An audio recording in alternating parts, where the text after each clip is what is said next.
दोस्तों ये कहानी है एक ऐसे लड़के की जो कि पढ़ाई में एवरेज था। दिन भर दोस्तों के साथ टाइम पास करना, मोबाइल चलाते रहना उसकी आदत थी। घर पर उसकी माँ की तबीयत भी ठीक नहीं रहती थी और वो ठहरे गरीब परिवार से, और घर की हालत बस से बदतर थी। यानी अगर कोई मेहमान आ भी जाए तो उसके बैठाने तक की जगह वहां नहीं होती थी। एक बार उसका दोस्त उसे बुलाने के लिए आया कि चल कहीं चलते हैं। तो वो दोस्त पहली बार उसके घर पर आया था तो घर की हालत को देखकर दंग रह गया। तो उसने पूछा, क्या तू यहाँ पर रहता है? बोले हाँ मैं यहाँ पर रहता हूँ। क्या ये तेरा घर है? बोला हाँ ये मेरा घर है भाई। बोला तू ऐसे हालातों में रहता है? वो बोला हाँ मैं ऐसे हालातों में ही रहता हूँ। क्यों, क्या हुआ? थोड़ी देर तक तो उसका दोस्त चुप बैठा रहा, लेकिन फिर वो बोला वाह वाह मेरे दोस्त वाह, तेरी घर की हालत बस से बदतर है। माँ घर पर बीमार पड़ी हुई है, पापा दिन रात काम करके थोड़ा सा पैसा जुटा पाते हैं और उससे घर खर्च चलाते हैं, और तू दिन भर मोबाइल चलाते रहता है, दिन भर दोस्तों के साथ टाइम पास करता है। तुझे अपने करियर की कोई चिंता नहीं और तेरे घर की हालत बस से बदतर हो चुकी है। तो एक बात बता, किसको धोखा दे रहा है? अपने आप को, अपने माँ बाप को? किसको धोखा दे रहा है? उसके दोस्तों ने कहा तू चल मेरे साथ। वो बोला कहाँ चलना है? नहीं तू चल मेरे साथ। तो उसका दोस्त उसे वहां ले गया जहाँ पर उसके पापा काम करते थे। उसके पापा एक फैक्ट्री में मजदूर थे। वो वहां पर बैठे हुए थे, पसीने से तरबतर होकर हालत बस से बदतर हो चुकी थी, शरीर में पेन हो रहा था, और उनके पास में उन्हीं की फैक्ट्री का एक मजदूर और बैठा था और वो उनसे कुछ कह रहे थे। और वो कह रहे थे कि यार मेरी पत्नी घर पर बीमार है, इलाज कराने के लिए पैसे भी नहीं है। मैं दिन रात मेहनत करके सिर्फ 2 वक्त की रोटी जुटा पाता हूँ और उससे सिर्फ घर का खर्च चलता है और कहीं पैसा बच ही नहीं पाता। अभी तो बेटे के स्कूल की फीस भी भरनी है। यार इससे बेहतर तो मौत ही है। जिंदगी दुख का दूसरा नाम बन चुकी है। मैं तंग आ चुका हूँ इस जिंदगी से। अब तो सिर्फ मेरा बेटा ही मेरी आखिरी उम्मीद है। उसके पापा कह रहे थे कि देखना एक दिन मेरा बेटा इससे भी बड़ी फैक्ट्री का मालिक बनेगा। वो लड़का और उसका दोस्त दोनों उस चीज को देख रहे थे और पूरे गौर से सुन रहे थे। तभी उसके दोस्त ने कहा, देख देख कैसे जीते हैं तेरे पापा।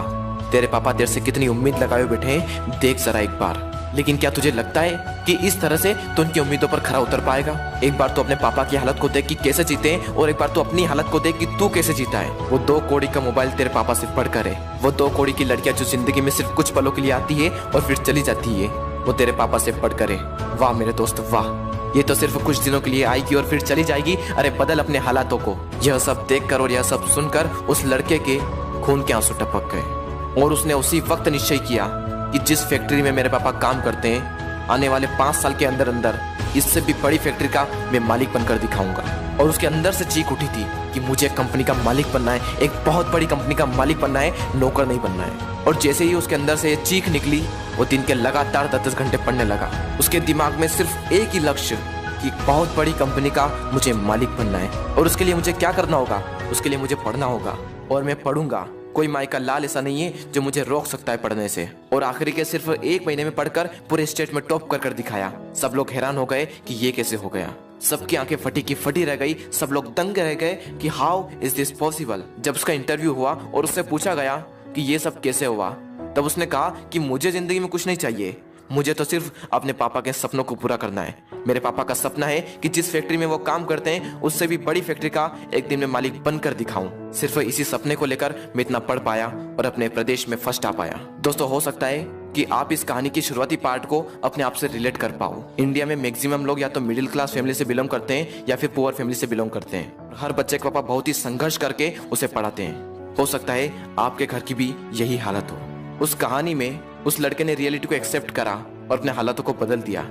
लेकिन क्या आप रियलिटी को एक्सेप्ट करते हो? क्या आप अपने सच को देख पाते हो, अपने हालातों को देख पाते हो, अपने आप को देख पाते हो कि आप क्या कर रहे हो और आपको क्या करना चाहिए? वो लड़का तो बहुत बड़ी कंपनी का मालिक भी बन गया, लेकिन क्या गारंटी है कि आप भी अपने पापा के सपनों को सच कर पाओ? क्या गारंटी है कि आप भी अपने हालातों को बदल पाओ?